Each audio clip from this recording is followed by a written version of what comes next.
as we'd originally scheduled Mark Smith to come down from London to give tonight's talk, but of course lockdown put paid to that, and our very own Nigel Lang kindly stepped into the breach and offered to give a talk about his experience in the 76 Ostar race. So I'm now going to hand over to Nigel Lang, and he's going to tell us about where angels fear to tread.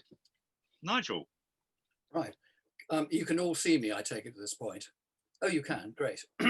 Well, first of all, good evening, fellow members. Just as I said, this is very much a fill-in presentation since Mark Smith can't be here. But what I'll try and do my best to keep you amused and interested. And the aim of this presentation is to give you a short account of my experiences on the R-Star in 1976. Right, away we go.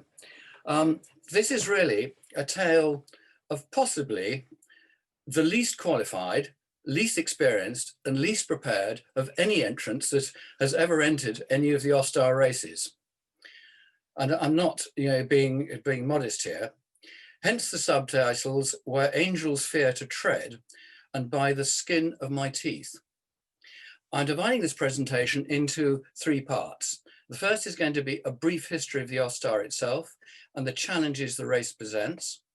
The second is an account of how I entered, qualified on the voyage and subsequent preparation. And finally, I'll give an account of my experiences on the race. So off we go. Here we have Blondie Hasler. In the late 1950s, he decided that he would throw out a challenge to anyone for a pint of beer to race single-handed across the Atlantic in a little sailing boat. He was a very well-known war hero who you may remember had a film, Cockle-Shell Heroes, made about him and his expedition, who was dropped off in a submarine, paddled down the Gironde River in France in 1942 to lay limpet mines on ships in Bordeaux Harbour. From what I remember of the 8 that set out, only he and his partner survived and got back to tell the tale. So he was a very brave and very renowned Royal Marine officer. Anyway, he built his own yacht to do this called Jester. And you'll notice it's very much like a folk boat, 26 foot, but he could sail it single-handed, so there's no need to leave his cabin, which was quite an advantage in those days. Well, it still is now. Anyway, in due course, this man, not the sir at this stage, Francis Chichester, accepted the challenge, and he was, of course, a map publisher and an outstanding navigator who'd gained fame flying in his Gypsy Moth plane in the 1930s from London to Sydney and later solo from Auckland to Sydney. Together, they persuaded the Royal Western Yacht Club in Plymouth to arrange the race and the Observer newspaper to sponsor it. Although there were about 50 inquiries, only 8 entered to compete and only 4 made the start line. And here are the 4. First is Francis Chichester. He came first in his 39-foot Gypsy Moth 3 in 40 days, sailing on the Great Circle route. Then Blondie Hasler. Sailing in his Jester, he came second in 48 days on the northern route. Then came David Lewis, 25-foot Cardinal Virtue in 56 days on the Azores route. And finally, Val Howells came fourth in his folk boat, 63 days, also on the Azores route. The late starter was Jean Lacombe, a Frenchman, in Cap Horn, which took 74 days. The race was deemed a great success, as it was agreed to continue to hold it every 4 years, but finishing in Rhode Island rather in crowded New York. This gives a view of the Ostar entrance from 60 until the year I entered. And as you can straight away, the entrants increase in number considerably, and the times get shorter and shorter. In Sir Thomas Lipton's race, with Geoffrey Williams in 1968, It was the first time two boats actually sank. With Alan Colas in his trimaran, he actually in 1972 beat in Penduic 4 Jean-Yves Terlin in Vendredi 13, which was a 128-foot three-masted schooner, which he built for the race. And Alain Colas, who lost his steering gear, I think something like a third of the way through the race, so he did it all by himself. Colas beat him by less than a day. Amazing. Right, 76, an awful lot of people had come along. In fact, 125 people made the start line with the largest boat ever to be entered. And here are the race objectives. The thing to really note is this time you have to do it within 50 days. It does say no radar, electronic navigation or weather facility, but I'm not totally certain that Alan Colas didn't have that. And I'm not trying to knock him down on this, but it was a very, very sophisticated boat. Right, moving on. Quick blank chart of the Atlantic. There is Plymouth, there's Newport, Rhode Island, and a lot of Atlantic in between. The challenges. Well, the Gulf Stream, for a start, that flows anywhere between half a knot and 4 knots going from west to east. So you get into the Gulf Stream and you don't have any wind, you'll go back on it, as I did later, and you will understand. So one of the things you try and do is to avoid the Gulf Stream if you can. The prevailing wind is west-southwest. So on the northern routes, you're going slap into it, beating all the time. If you go on the Azores routes, once you've got down to the Azores, it's a lovely beam reach on the whole, all the way into Newport, and also lovely and warm. You've got fog, and you've got the warm Gulf Stream meeting the cold Labrador Current off the Grand Banks, and that produces thick fog, which I shall explain later. I could see for 4 days no further than the end of my bow, which was terrifying. And finally, icebergs. Now, in 1976, the icebergs came down in far more quantity than had ever been before. So they were going to be a major source of concern. And the icebergs ranged from anything, you know, probably maybe as much as 20, 30 yards across, growlers, and maybe 10 feet high, to whacking great things of maybe as much as 100 feet high and half a mile wide. And there's a picture that I think Robertson Golly has, Claire Francis, of sailing between 2 icebergs while she was asleep going through this. So something to be aware of in a major way. Here's a pictorial view of basically challenges and advantages. If you go on the northern route, it's 3,130 miles. You escape most of the Gulf Stream. You do, however, meet the icebergs and you do meet the fog. And that's actually the route that Jester took in the very first race.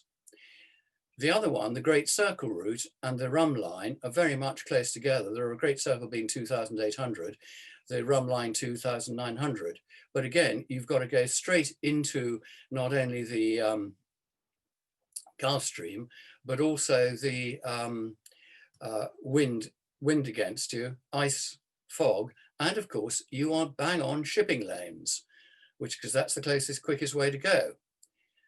The Azores route, which was clearly the route I was going to go on, go down to the Azores, along the bottom, you've got a lovely beam reach, hopefully long up there, and it's nice and warm, and you avoid the Gulf Stream, and you're not beating into it. I don't know of many people who ever took the trade wind route. But so the advantages and disadvantages, I think, have been fairly well cleared. Those are the choices of routes. And you see there's not a great difference between the Great Circle and the Rum Line routes as far as time is concerned. But the Azores route, although longer, without a shadow of doubt, is for a boat like mine and my lack of experience, was the one to go for. Right. my entry and qualifying voyage. I was a young gunner officer based in Germany, Gütersloh, about 100 miles due east of the Ruhrgebiet. And I came home to Lymington that Christmas, in Christmas 75, and who should I meet but Mike McMullen, whom I knew very well from when we were all teenagers together, when Mike could play his guitar and played lots of Tom Lehrer songs for us, and he was a real character. And anyway, he said, come on, Nigel. In 72, I took my Contessa 32 across. I came 13th in 31 days. And my colleague in the Marines, Richard Clifford, in his Contessa 26, same as yours, Nigel, came 25th and 38 days. So why aren't you entering? Come on, get a grip. And I said, well, what a good idea. Oh, well, why not? Not having the slightest idea of what I'd let myself in for. Anyway, having sort of said, okay, I'll do it.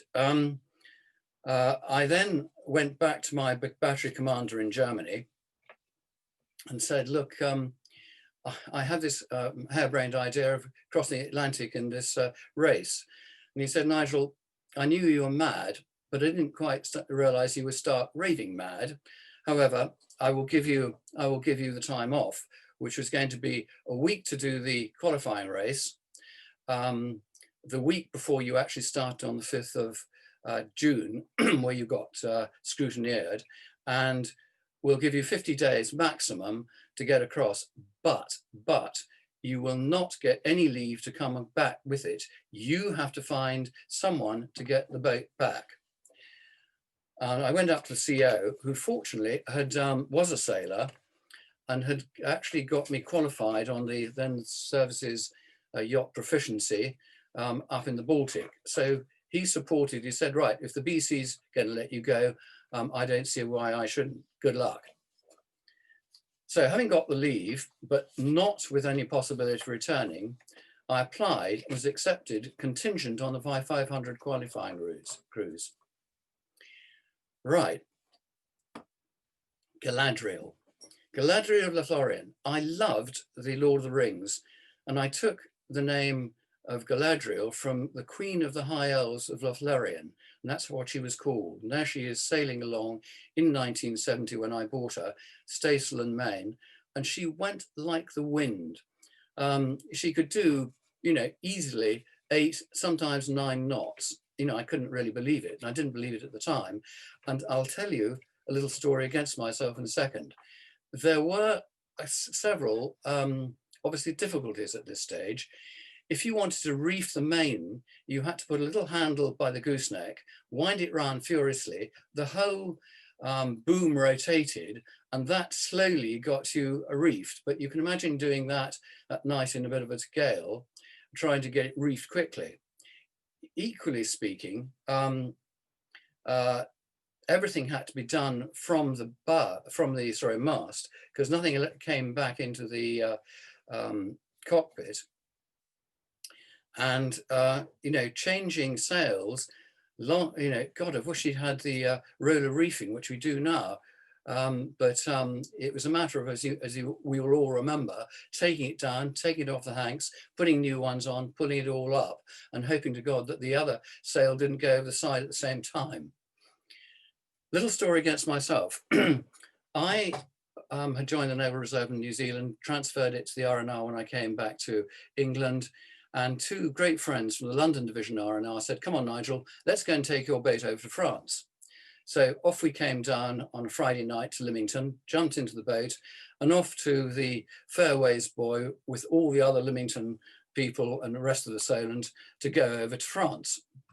Now, we were professional sailors, and we realized that although the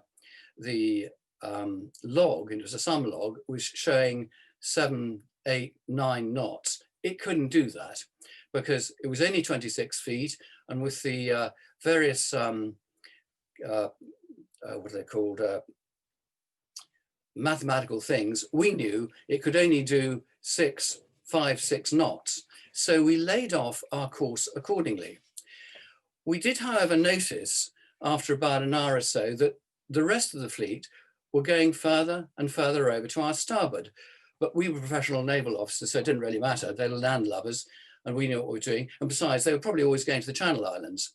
After about 8 hours, there was no sign of any loom of lights. After 12 hours, neither either of those lights, and the sun had begun to come up, and suddenly out of the mist, there appeared this island. And by it was a little boat. And clearly, if we were this side, it must be a French boat. So we sailed up to it and say, "Bonjour, monsieur, où est Cherbourg?" "Cherbourg? Cherbourg, ici, là." And he pointed way over to our starboard. "Oh, bon. Qu'est-ce que c'est, s'appelle cette île, cela?" "Île Samakouf." We shot down, looked at the chart, and found that not only had we missed Cherbourg, we had missed the entire Cherbourg Peninsula, and we were only about 6 days off, 6 miles off the D-Day beaches. The relevance of this little story will come clear later.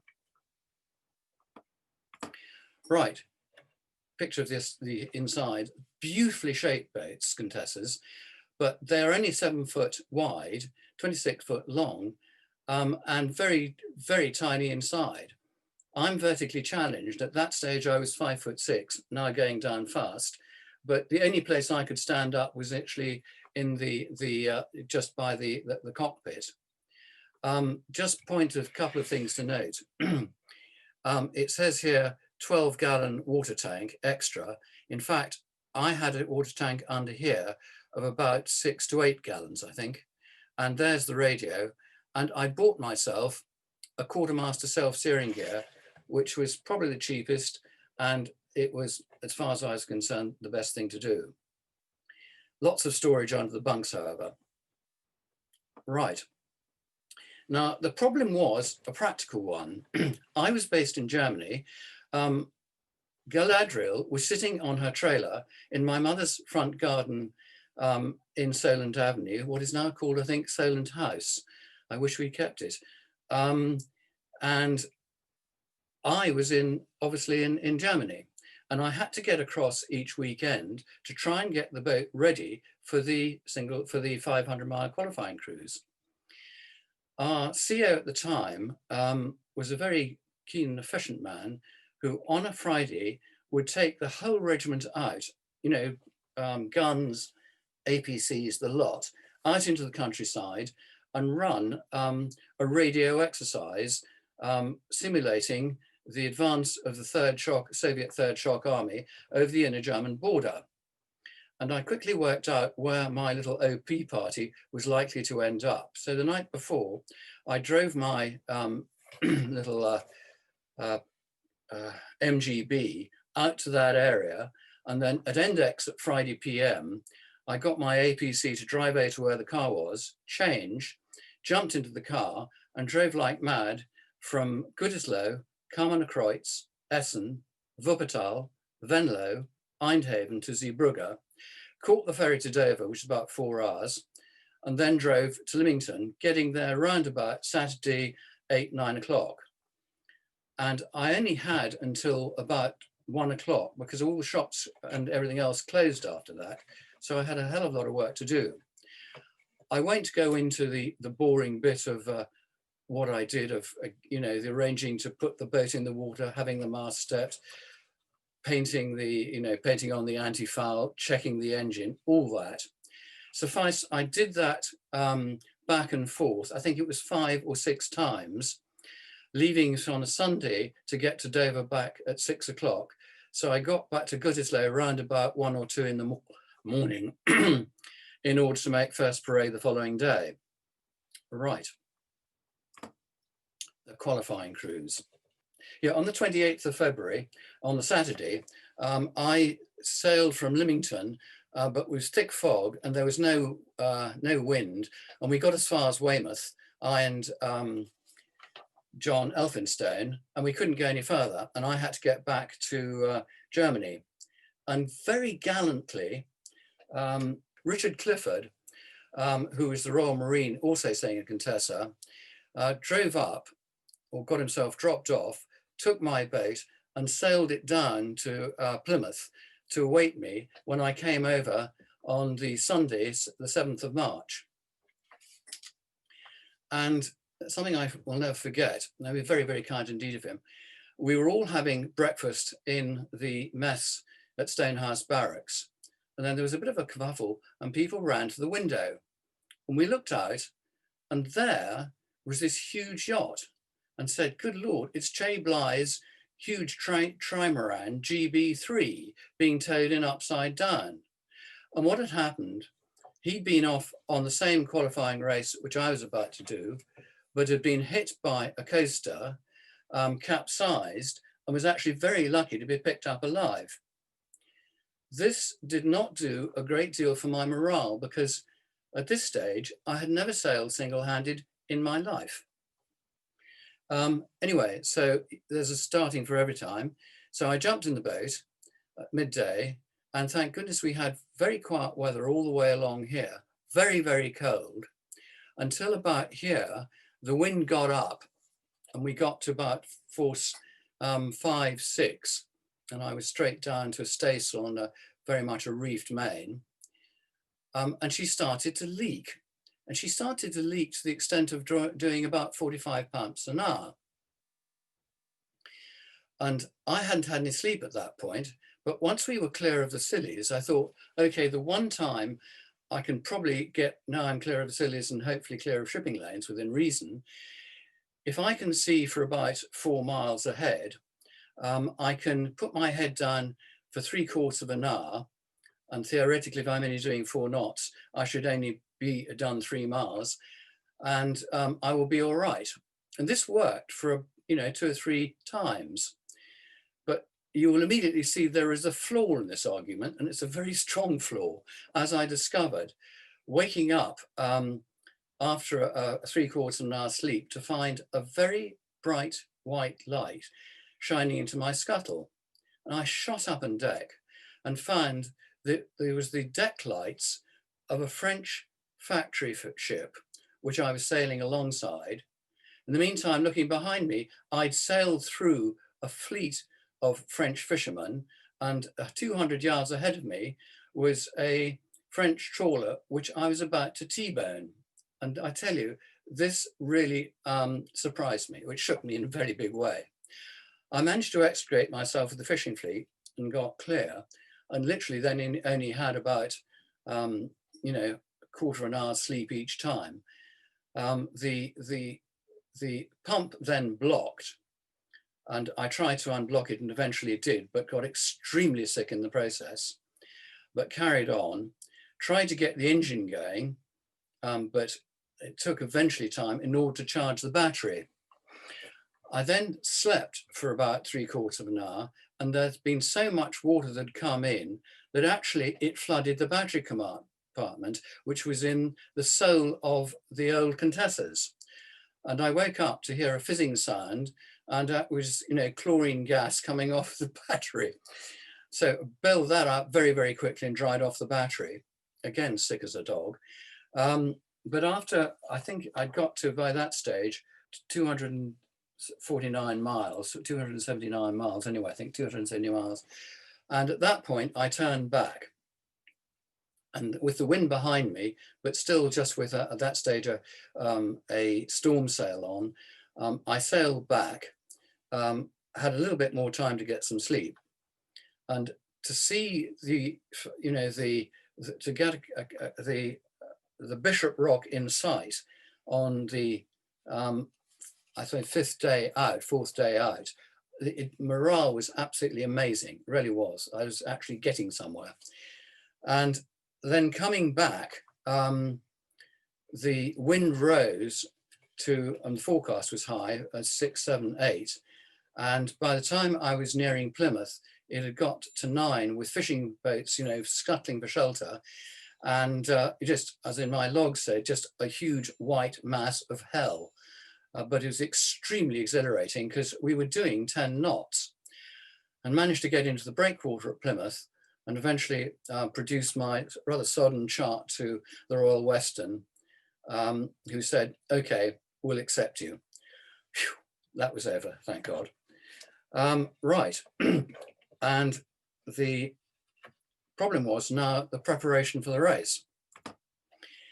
Galadriel had to get back, and I took her back to Leamington, and Jeremy Rogers played an absolute blinder. He could not have been more helpful and more supportive.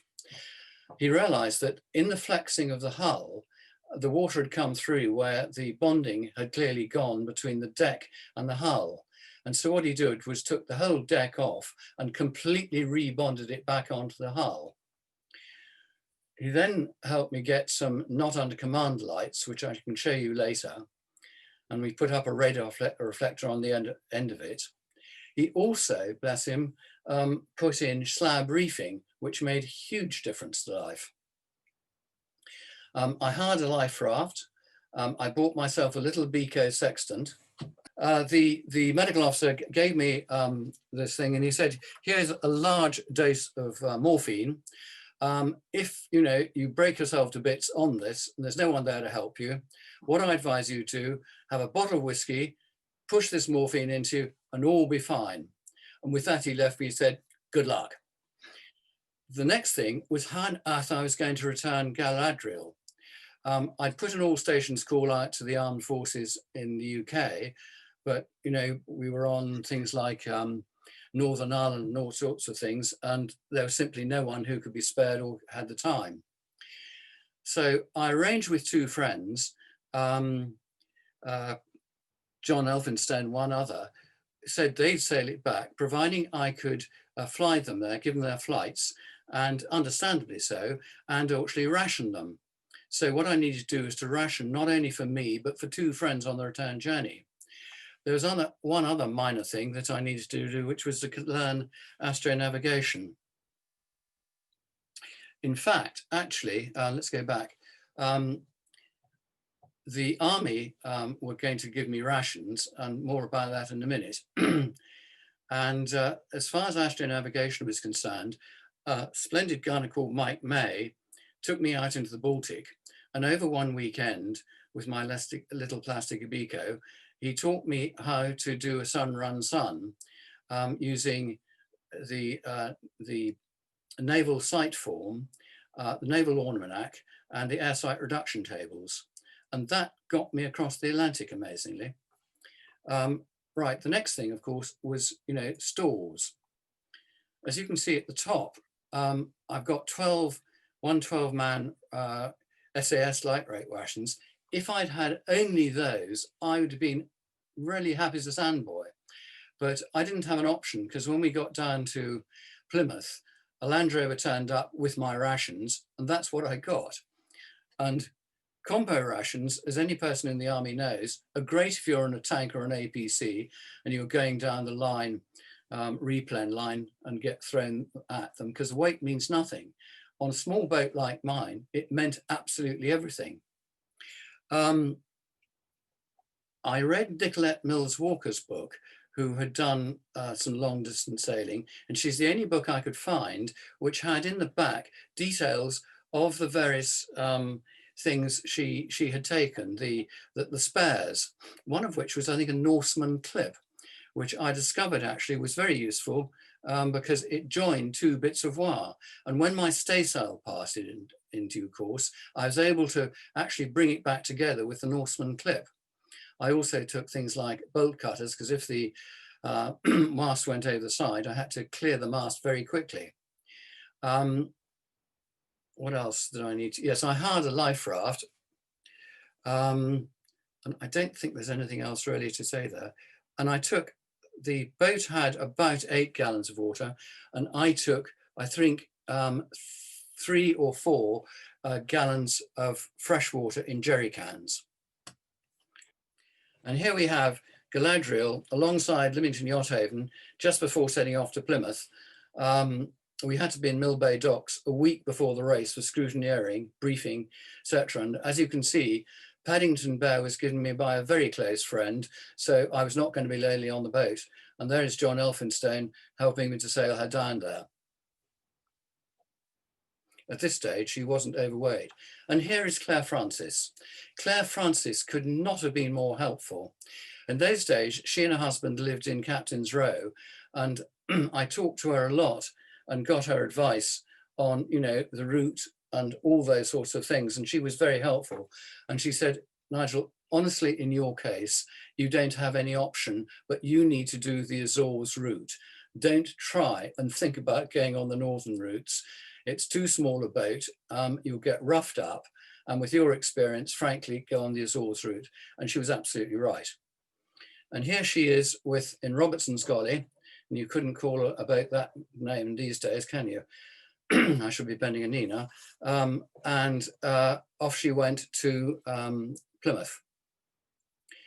And the first boat here was Alain Colas's Club Mediterranee. Alain Colas had won the 1972 race in a big trimaran, Penduic 4. And it came in second this time after 24 days. But my boat could fit in, I think it was 9 times, I reckoned. And here's the smallest boat in the race, Tumult. The skipper, after the first gale we had, decided to retire, and quite rightly too. And so that was that. Behind him, however, is Peter Crowther's 2-masted Galway Blazer, who came in 51st after 39 days. Here is Crowed Away, and you can see a number of other multi-hulls. There were quite a number of multi-hulls in this race. There were, in fact, 5 servicemen in this race. There was Mike Best, Royal Engineers, in Crowed Away in his trimaran. Commander Jeff Hales, Royal Navy, in Wild Rival, in Arrival 34. Richard Clifford, Royal Marines, in Shamal 2 in his Contessa 26. And Jock Brazier, another Royal Engineer, in Flying Angel 46 monohull, who in 1972 came 15th in the race. So he was a pretty experienced chap. All of us, when we were down there, whether we liked it or not, were fitted by the army with new Klansman high frequency sets, because they wanted to test how far they could hear voice as we traveled across the Atlantic. In fact, amazingly, the Americans couldn't believe it, that I could speak to my base station at Lark Hill from Goat Island, New Marina, just on voice.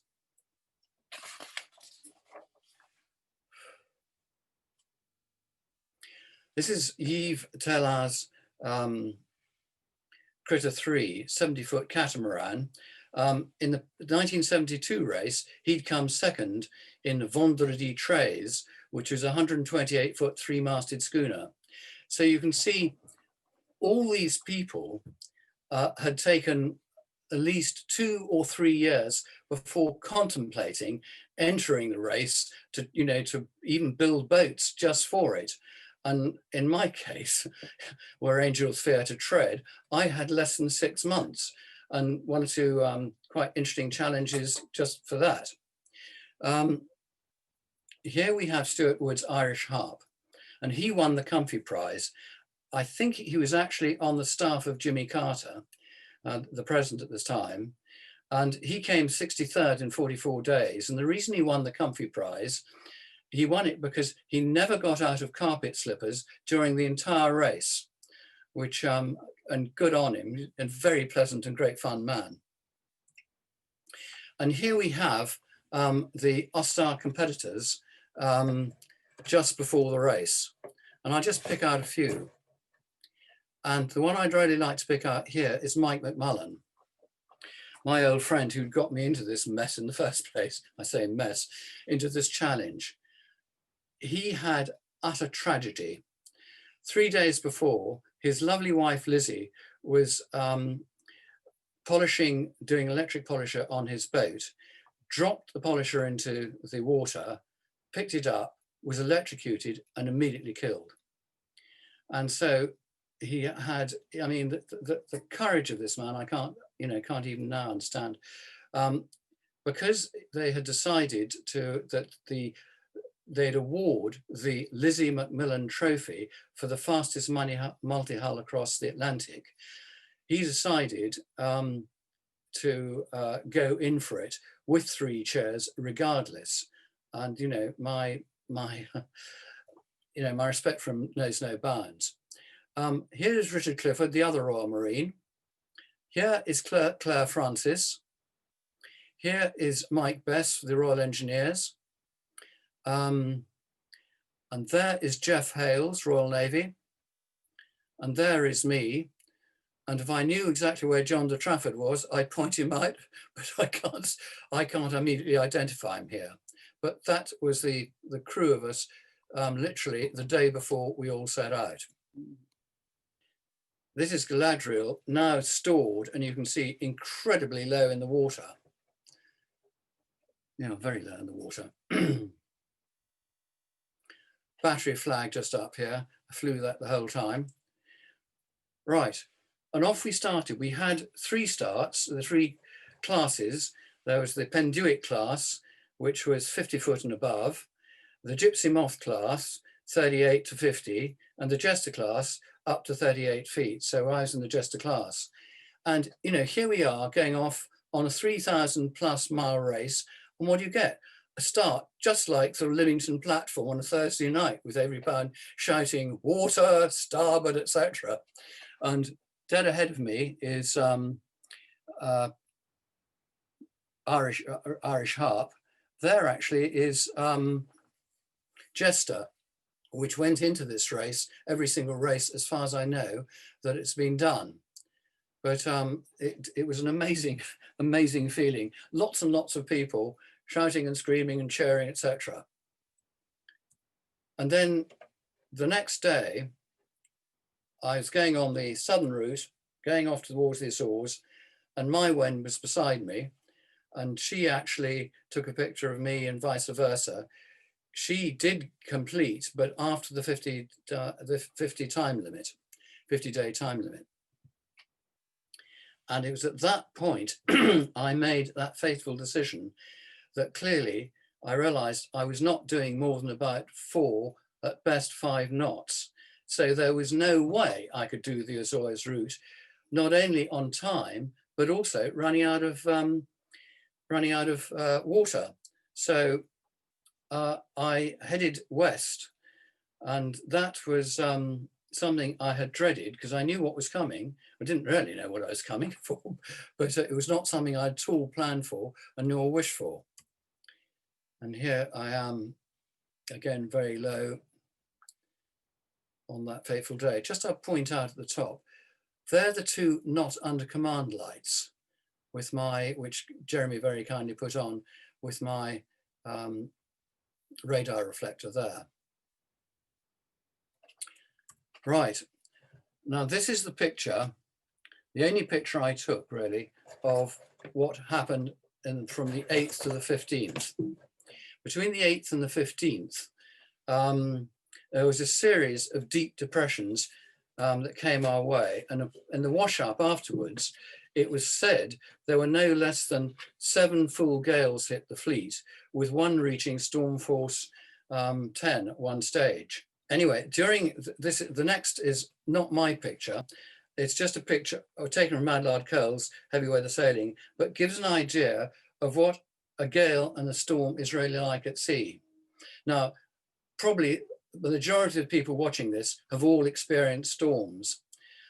The only storm I really actually experienced had been crossing the Tasman when I was a student in Auckland. But that was in a larger boat with four people. But on your own, in a small boat, it is terrifying. In fact, you don't have time, in my case, to be terrified, because the whole time you're trying to keep the bow of the boat pointing into the waves so you don't broach and you don't get flattened.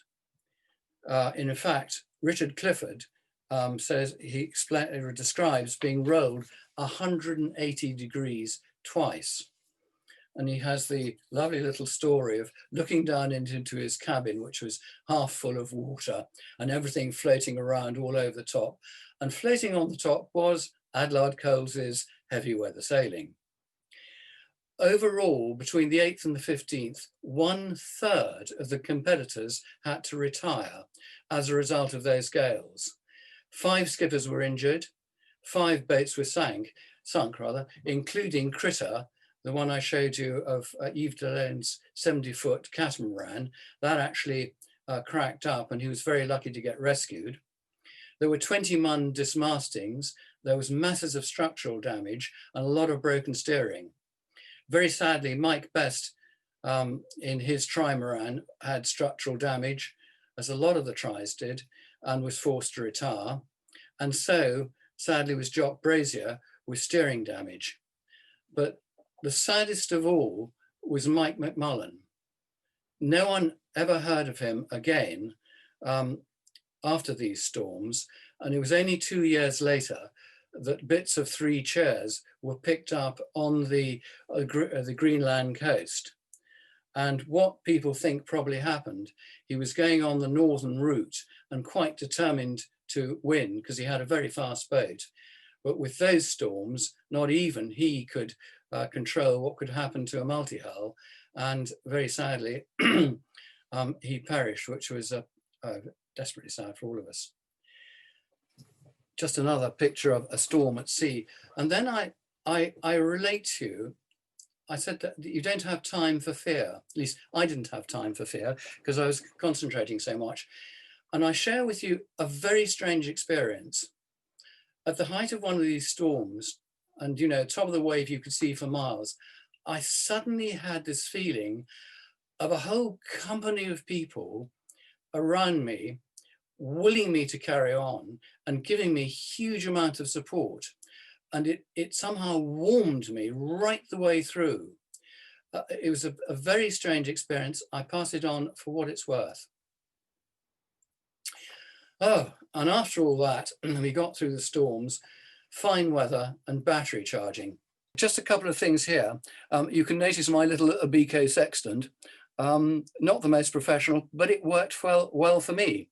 And my little Honda generator, which was really good right the way through and kept my batteries going. And I had a little tape so I could listen to music. And there's one log, and that's the ordinary sum log, but I had obviously a proper Walker log besides.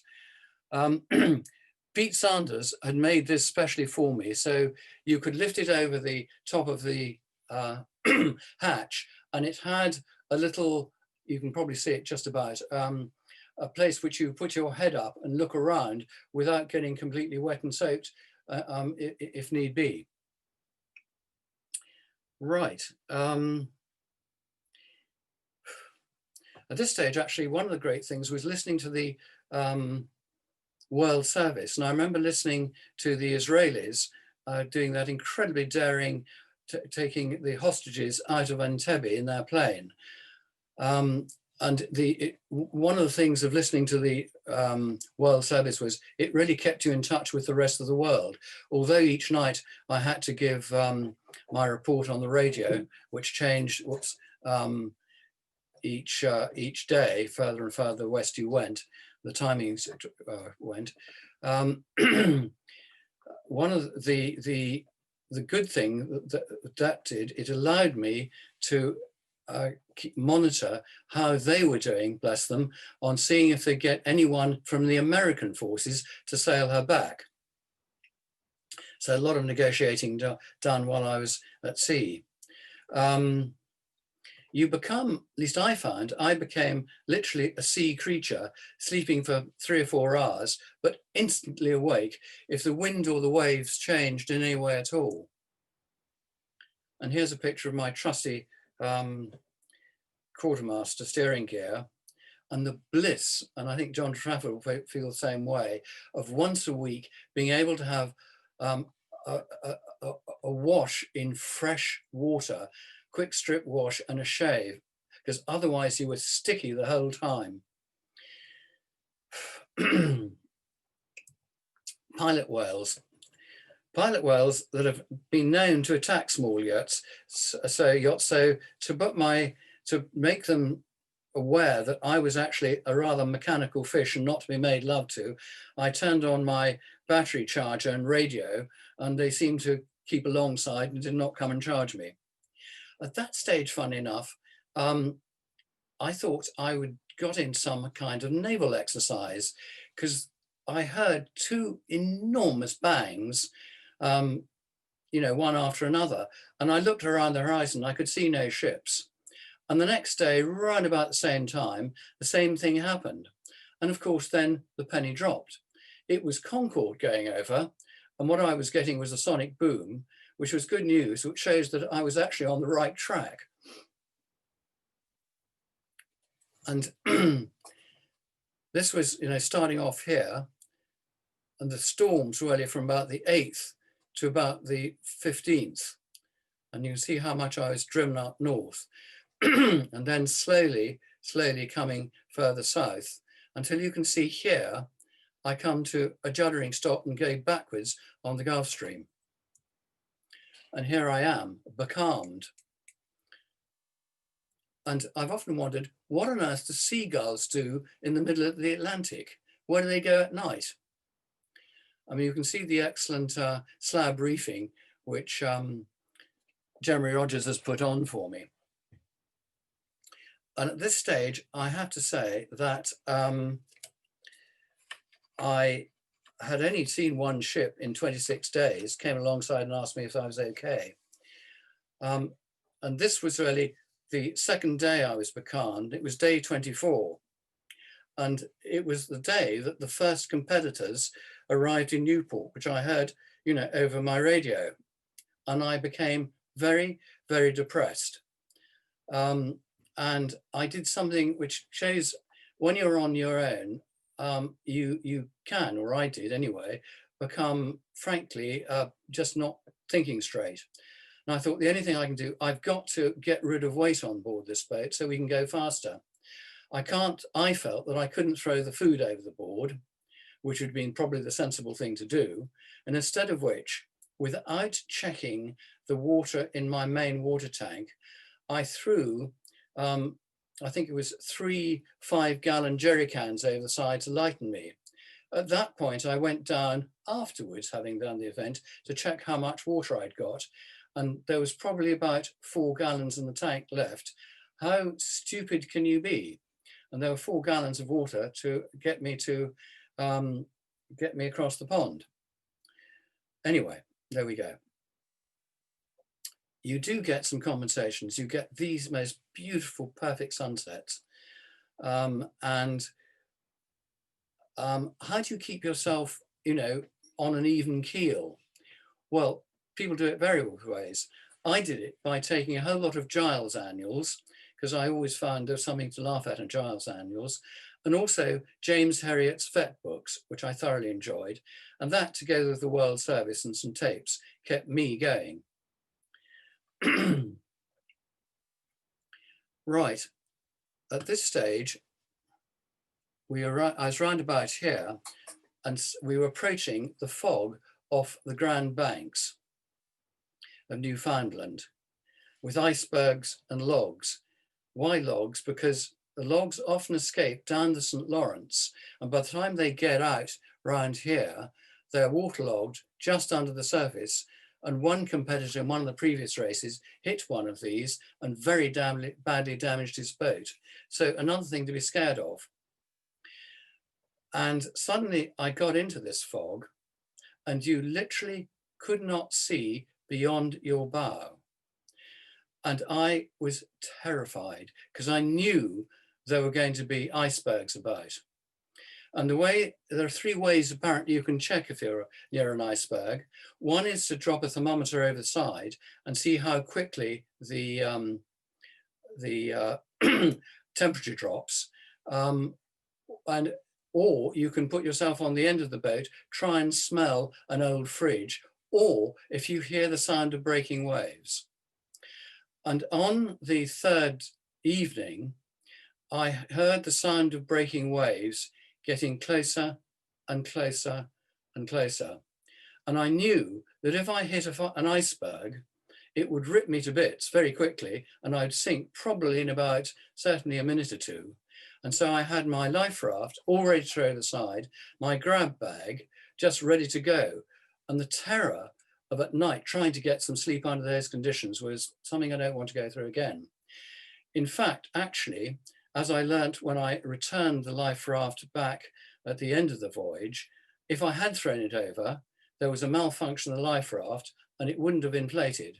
And I'm very glad I didn't know it at that stage.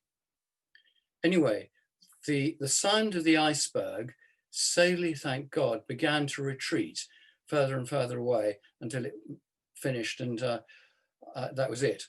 And so finally I got through there and it was bliss. Suddenly you could see the horizon, but 40 miles or whatever it was, clear.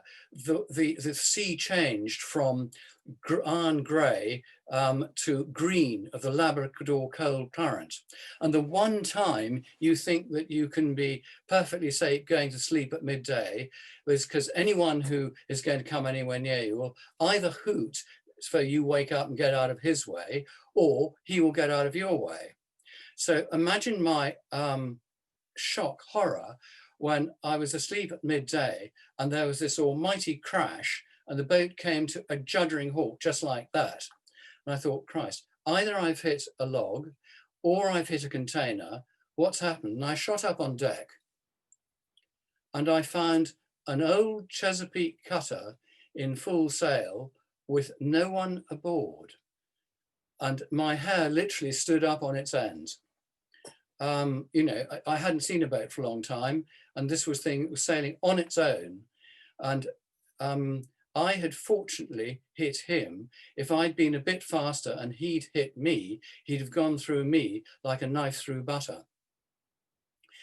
As it turned out, about 10 minutes later, an old man came up rather blurry-eyed from the cockpit, and it turned out that he was a lone sailor, nothing to do with the race, sailing from St. John's, Newfoundland to New York, and felt that on a day that you can see for miles and miles, the one time you can be absolutely certain that someone will get you on deck or will avoid you is just like that. And I mean, I'd love to be a statistician to work out the chances of us hitting each other, but we did. The problem was it actually damaged my bow quite badly. There were no lights, and I had no lights as a result on the no navigation lights. And I had to try and stuff the bow with as much as I could. This is obviously a picture taken when I was in Goat Island Marina. And I stuffed it with as much as I could to make certain water didn't come in. And I thought I'd run well until a couple of nights later, it was quite rough. And I woke up and I thought there was something from the outer space had got me, because all over the floor and almost up to my bunk was in these bubbles everywhere. And it turned out that actually water had got through to a packet of Lux washing stuff. And this is actually what was cleaning the boat. And it smelt beautiful ever afterwards. Going down now quickly towards the end here, we came across Russian trawlers. And I know that one of the other boats had actually been run down by a Russian trawler. So I was very wary of them. And we were off Sable Island.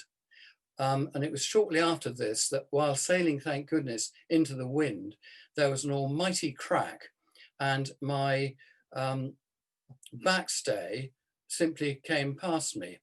In fact, it was the block of the backstay which had completely parted. Had I been, with the wind behind me, the mast might well have collapsed. But I dropped both sails immediately, did a jury rig, which held anyway to Goat Island, and so the backstay was okay.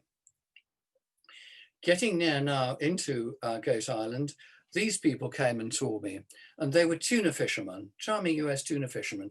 The second people I'd seen, and it must have been day 46. And they gave me some tuna and a very nice lobster. Both of them were alive, and we looked at each other with great interest. But the moment they'd gone, I gently took the lobster and put him over the side, but I did eat the tuna. This will mean nothing to anyone watching, but this was the first buoy I'd come across, which I knew for definite where I was after, I think it was 46 days. And here I am alongside, finally, in Newport, Rhode Island, trying to sort out the damage, the bow, and quite a few other things besides. I got a number of very nice telegrams from people, very flattering. And actually, when I came in, I even got a clap, and that was after 48 days, which staggered me. But the telegram I treasure was from one of my old R&R friends on the abortive trip to France all those years ago, who said, "Well done, Nigel. I knew you'd get there in the end. On the other hand, America's so large, I suppose not even you could miss it." There was then the problem actually how to get back. The American had been identified as American serviceman, and you expect, we'd made an arrangement to meet, and I expected, a tall, swarthy guy, seafaring chap. And oh, that just gives you a statistics of the 76 race.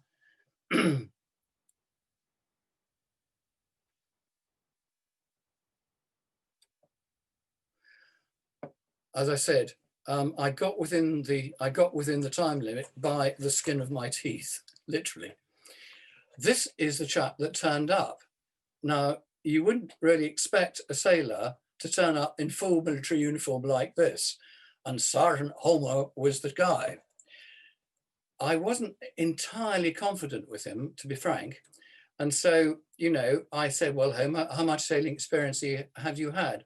He said, "I've had a bit, small boats, and I've gone off on one or two of these boats about this size."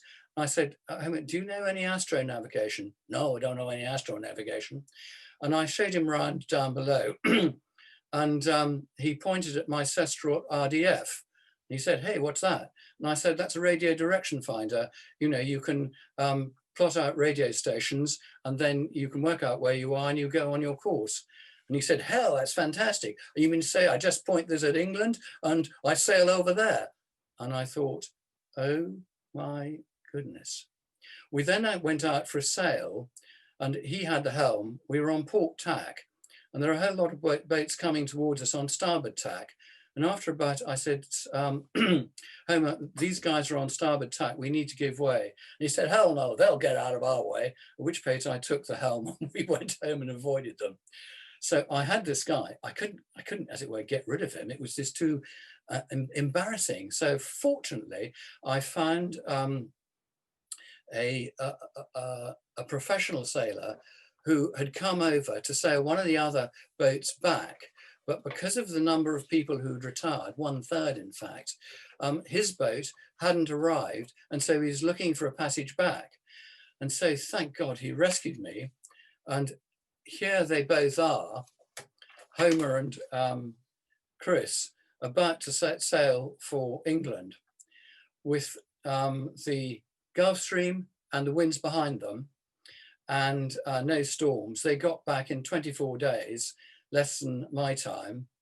And Homer's immortal comment at the end of that was, "Hey man, if that's the Atlantic's for pussycats." And on that point, I will leave you. Thank you very much for, if anyone's still there watching. Nigel, fantastic. Thank you very much. Hang on, I think everyone's spontaneous applause. Bear with me. Let me unmute everyone. Yeah, that's just brilliant. Brilliant, Nigel.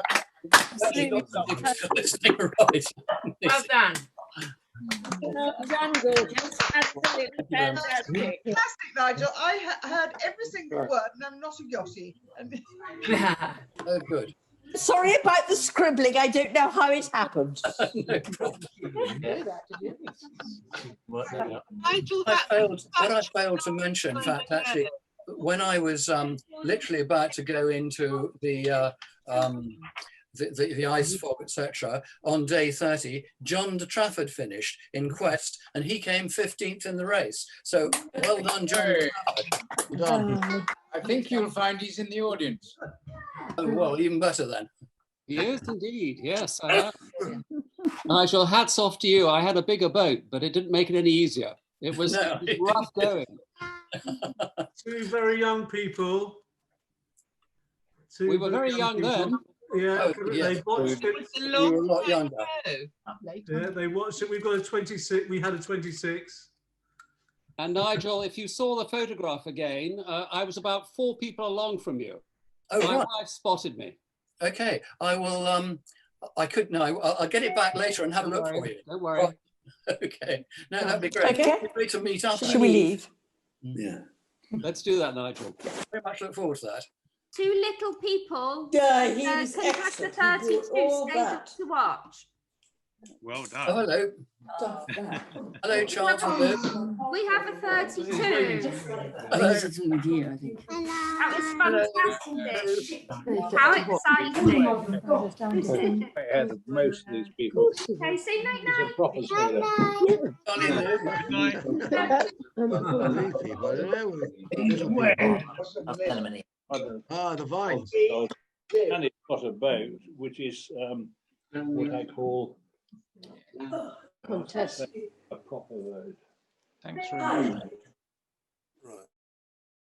Right, I've just muted everyone just because obviously I think a lot of people have got comments to make, and it's a bit difficult when there's too many people talking at the same time. So I'm going to, if anybody would like to make a contribution, a question, let me just find Nigel. I need to unmute Nigel so you can answer.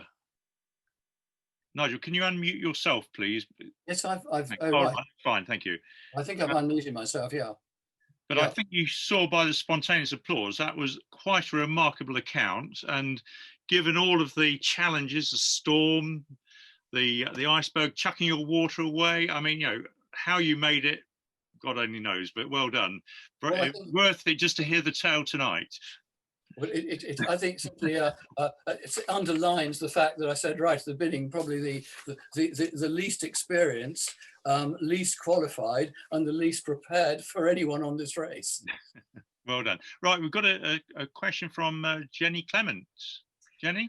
Yeah, hi. Can you hear me okay? We Yes, can. I can, Thank you. yeah.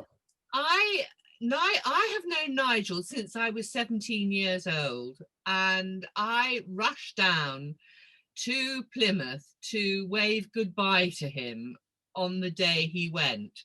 Oh. And so much water has gone under the bridge for both of us. And I'm just so grateful to hear at such length the intricacies and how it all went, because I don't think, Nigel, I ever really heard, except thank God you made it at the time. Oh, but that was thanks to Paddington Bear. Bless you.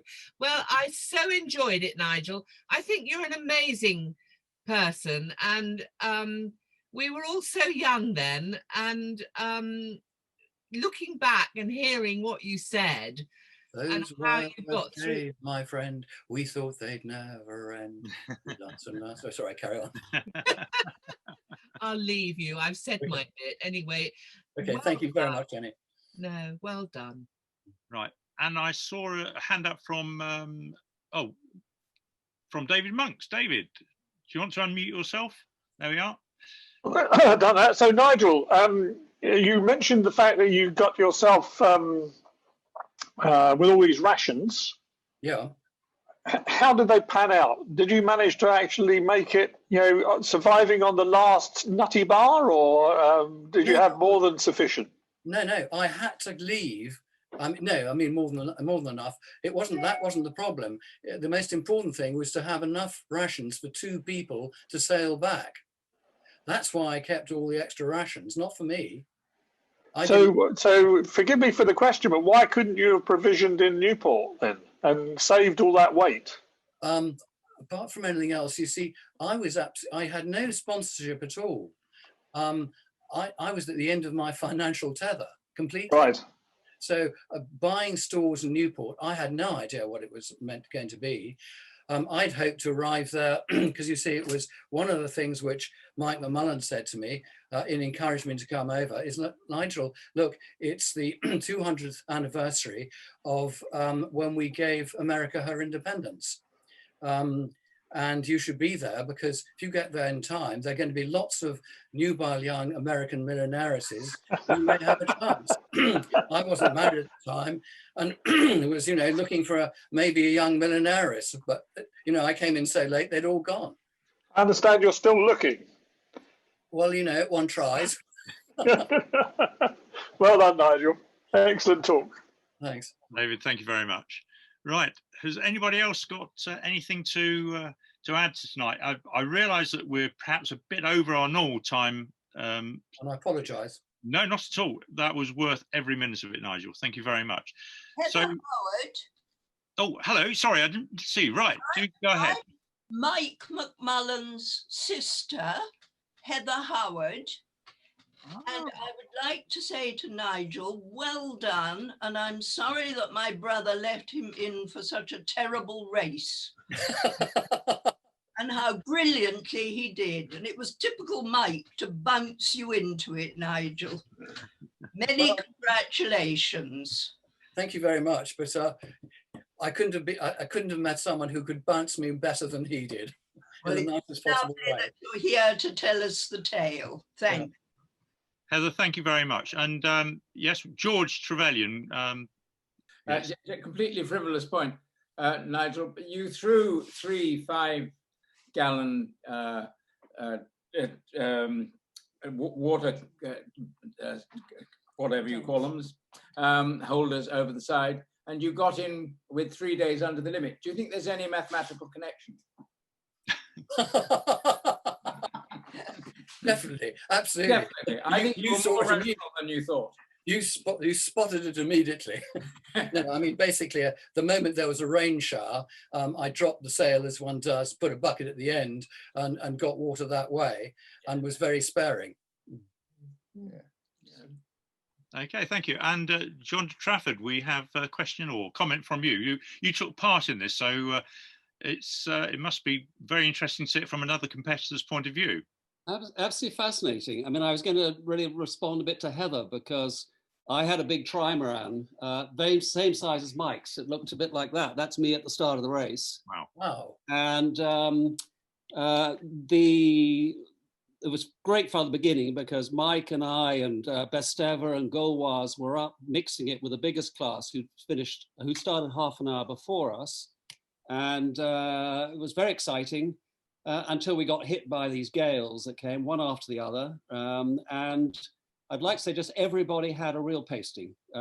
Boats came in really damaged. Boats, Besteva sank, Golwaz sank, Critter broke up, poor Mike lost his life. So, you know, it was really unpleasant weather. So I think we want to recognize the context in which Mike lost his life. It was very, very difficult race. But it was full marks to Nigel for getting there in a much smaller boat. It was rough for everybody. And actually it's interesting to see now on the Vendée Globe, I don't know if anyone's following that, but the boats there, far different from what we had. I mean, the sophistication is just so different from 1976, completely different, but they're all suffering. Every single boat there seems to have a story of all the work they had to do to keep themselves sailing. And I know I went up the mast 5 times, I had broken cross beams, I had split things, I had to go over the stern of the dinghy and fix the self-steering. It was unpleasant then, and it's still unpleasant today. Mm-hmm. Mm-hmm. Yeah. John, thank you very much indeed. Well, look, I can't see any other hands up.